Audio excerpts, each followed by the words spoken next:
Okay, something I noticed having made that past video about aesthetics and forms and so on, the previous video I just made, is that in that video I talk about a few things, right? And then the video ends. Why does the video end? Because I'm obsessed with aesthetics, I think. I'm also obsessed with the video being the appropriate length as I see it. You know, I'm obsessed with the video having a form that I find interesting. And I can, you know, the thing that I'm avoiding talking about, I guess, is constantly, what do I feel about these games? Do I feel that they're good? I guess the answer to that is yes. I think they're good. I think they're good games. I think they're good works of art and important works of art. And it opens up the topic, I suppose, of what is art for me. I think for me, art has to do with aesthetics, aesthetic form at some level. But how I put this, to me, art has to do with beauty that is perceived upon seeing an aesthetic form. That's my own personal sort of interpretation, which I will change next week or whatever. So it's my current kind of way of describing this. And I guess what I mean to say is that when something is beautiful, to me that's a sort of a complicated thing.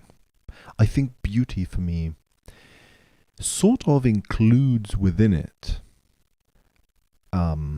ethics and truth, right? So I'm thinking mostly of the Platonic kind of Trinity idea of the true, the good, and the beautiful. That's an idea that really helps me guide my thinking about art. See, that's something I could share, for example. I never share stuff like that about what I think about games in terms of what's my philosophical kind of background through which I'm looking at this. I haven't studied philosophy, but I know these things through a sort of layperson's lens.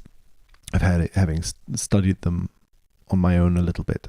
So I don't have a seriously good grasp on Plato at all. I've never read any Plato seriously. But in any case, this idea I find very interesting of beauty kind of including truth and goodness for me. And so because of that, analysis of art, I think, is a sort of a complicated thing. It's a very personal thing. And I guess also that's something I tend to avoid.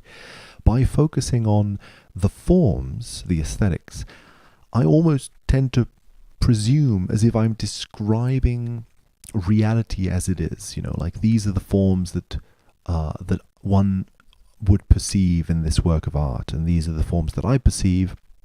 But by describing only the aesthetics, it kind of, sometimes it feels as if I'm escaping into a world of objectivity, like I'm pretending that what I'm describing is a purely formal structure that no one else could ever doubt, or something like that. Whereas if I shared my feelings, my judgments as to how I feel and think about the work, I would be giving like a personal thing about it, and that wouldn't be any good. So I'm wondering, why do I think that, right? Because first of all, what's the problem with sharing something personal? That's what art criticism is, in my opinion. You're sharing your personal interpretation of a work of art, how you feel about it, how you think about it. And even your perceptions of the forms, like any analysis of whatever, Shakespeare or whatever, you read any analysis of Shakespeare, people will perceive forms in it, will say look at how this chapter, it's not divided into chapters, but whatever, look at how this chapter connects to this other chapter in these specific formal ways. Like maybe there's this structure, this written structure that sort of echoes this other structure, right? That's fine.